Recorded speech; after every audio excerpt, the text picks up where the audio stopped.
we've got the basic head cut out that I think I've showed you before, profile, top view. We've got the bottom mark. What I've gone ahead and started here is the basic roughing out process to get it from this kind of blocky three-dimensional to a rounded three-dimensional. So what I've done is I've actually started on the other side, and I want to kind of explain the steps. And I know some people will carve their bill first, and then they will start working on the body. I don't know really what the thought process is on that. I know carving the bill is probably for me, it's the part that I always think it's this super complicated thing, and if I get it wrong, I've screwed the whole head up. But I've never really done that. So some people may though want to not invest a lot of time in the head if they don't get the bill to their liking. I'll actually show you an example of where I've gone back and altered a bill, even after it was basically attached to the decoy, and what I did consider being complete. But as I learned and have learned other techniques and some ways to improve the overall look, I've gone back and actually altered them. So I'll show you that. But what I've done here is I've done kind of one side. I've roughed in the back of the other side.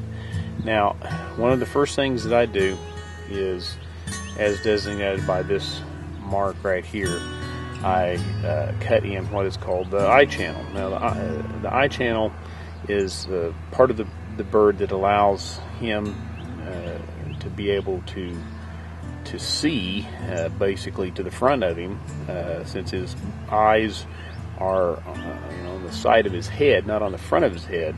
The eye channel allows him to basically see to the front of him, so he can fly. And as you can see here, the eye channel, the eye would be mounted right here. This gives the bird sight here, as well as like this. So we cut this in first, and nothing fancy. You can do it all with a straight bladed carving knife. As you can see, you can do it with this technique right here. If your knife is sharp, you can cut it down this way. On this particular bird, I've actually used a single gouge to help with this process in through here, cutting it and relieving it down. I also used it to cut in the initial jowl and jawline, and that gives it this kind of figure 8 shape. Now this will be rounded over, and as you can see, I've started working my way to the center line to round this over, but then this will be worked to the center line to round that over. This represents the high spot on his face, which is his cheek. And so we'll continue to work that down. We'll work this line right here down, and you can see that I'm starting to establish this rounded bottom edge, which will then correspond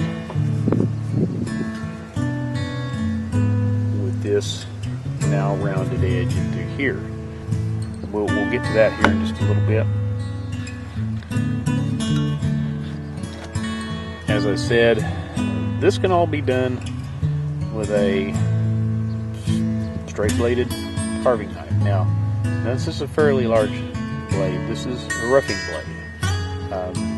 Remember our motto: use the largest tool available for the job that you can. And so we don't want to use some little blade that we're just constantly just pecking at.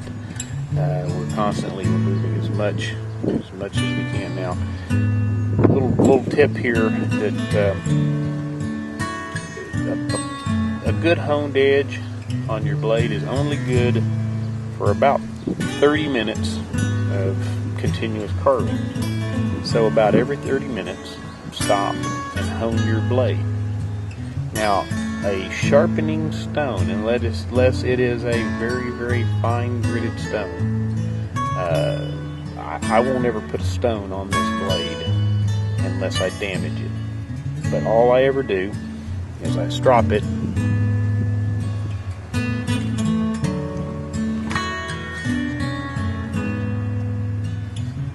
on a leather strop with some honing compound.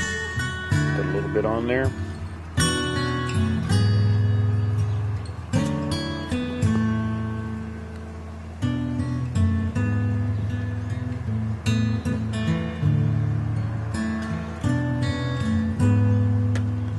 And you'll see as I strop this, I'm just removing minute amounts of the metal. And basically I'm just polishing it. I'm not removing so much that I'm altering the edge.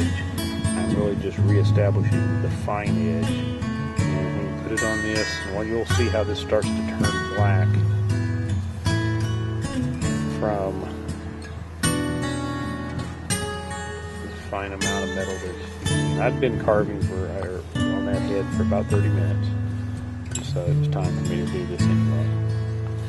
See how that's taking on that grayish look. That's just from the fine amount of metal from the edge. It's just re-polishing that, taking out those micro scratches and rough edges.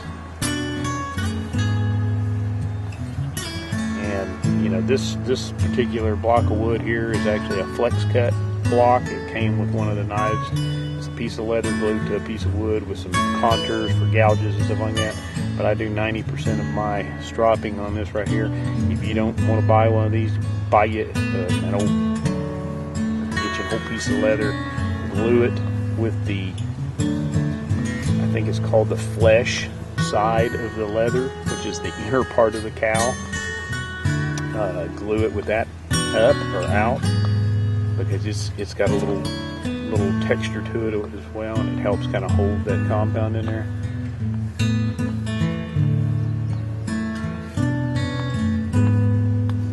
Now that knife right there is ready to go back at it,